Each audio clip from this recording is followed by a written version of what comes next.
I tremendously appreciate it, as does Jason.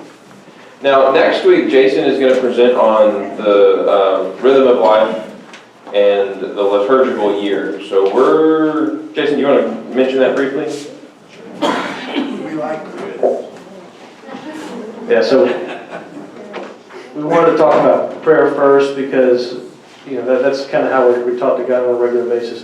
We're going to talk about how we talk to God, the rhythm of our lives and how we live it out. So if this week y'all are interested in looking ahead, if you want to look at the liturgical calendar, some of them are these nice circle things.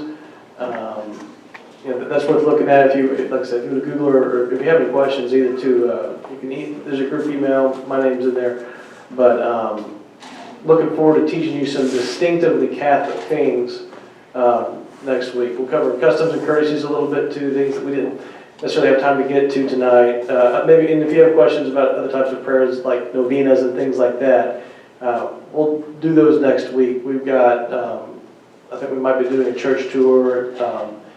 We'll have some more time for discussion next week. So if we didn't cover it tonight, I want to let y'all know we will cover it next week and so much more. So please come back, tell all your friends, make sure they come too.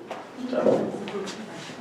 And then the last thing I wanted to mention before I turn it over to Larry for our saint of the day.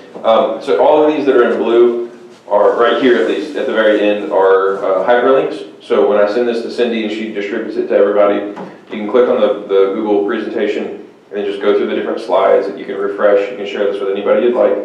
And then each of these sends you to a link to a website. I've tried to use decently credible sites from what I can tell, but the most common Catholic prayers, so like the blessing right before eating food, like a Hail Mary, things like that. So if you're in church and you're like, man, people want to know all this stuff, take a look at that. It'll give you the roadmap. Stations of the Cross, again, the daily examen. Ignatian imaginative prayer is amazing, where you kind of place yourself within a passage of the scripture, like so you're almost you're imaginatively role playing. So like, what does the sand feel like, or what does the water feel like if you're out on the ocean, things like that, or not an ocean but sea. Daily examen, Lectio Divina, things like that. And then we also have, next week we're going to be talking about fasting, different practices like such as the rosary. There's a bunch of kind of interesting, fairly uniquely Catholic things like blessing your house. What are sacramentals, the communion of saints, things like that. So on behalf of Jason and myself, I want to say thank you guys for going along with us. We genuinely appreciate it. And if you have any questions, I'll stick around. I can hang around later tonight. If you want me to pray with you, I'd be more than happy to do that. So that can be some really powerful stuff. If you've never had anybody kind of put some hands on you and pray with you, that can be really, really intimate, intense, and powerful. So more than happy to do that with you guys if you want at the very end. Mr. Larry, come on up. Thank you, guys. Oh, yeah, absolutely. And apparently this is a different format than normal.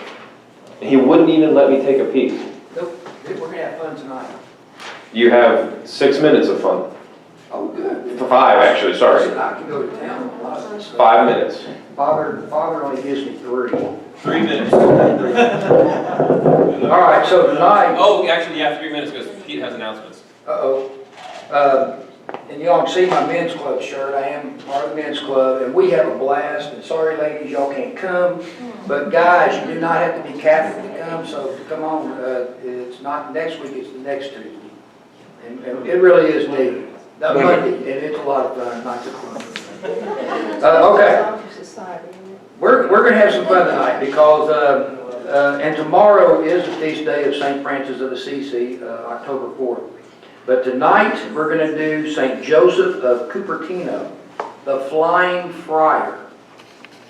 St. Joseph was born in Cupertino, Italy, June 17, 1603. He was remarkably unclever, slow-witted. He could barely read or write, and he had learning disabilities and dyslexia. Me, welcome to my world.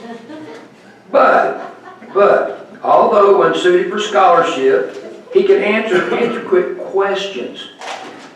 When he was a candidate for deacon, the bishop asked Joseph to expound on the text, "Blessed is the womb that bore thee." He did so good that he became a deacon. When it was time for him to become a priest, the first several, 5 or 6 candidates did so well.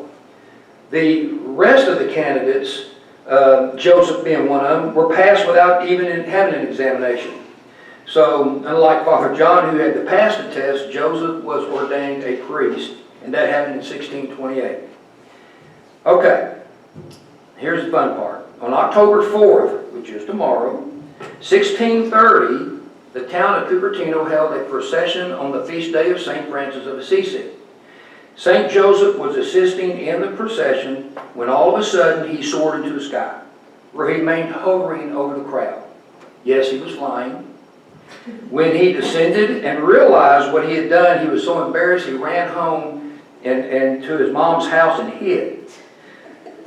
His flights continued. On hearing the names of Jesus or the Holy Mother Mary, singing of hymns, or when praying at Mass, all of a sudden he'd go into a dazed state and soar into the air, float around the church, remaining there until finally a superior would command him to come down. His most famous flight occurred during a papal audience before Pope Urban VIII. When Joseph bent down to kiss the Pope's feet, he was suddenly filled with the reverence of Christ, vicar on earth, and was lifted up into the air. It took the minister of the general of Franciscan order telling him to come down that Joseph was finally able to return to the floor. Yes, he was actually levitating. He was flying. This is real stuff. Joseph gave off a sweet smell because he was pure. He could also smell the bad odor of the sinful. He would tell them that they stank and that they should wash themselves, meaning they should go to confession.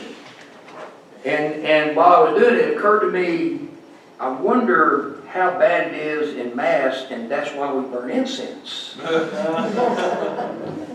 On August 10th, 1663, Joseph became very ill with a fever, but he was happy. And when asked to pray for his own healing, he said, "No, God forbid."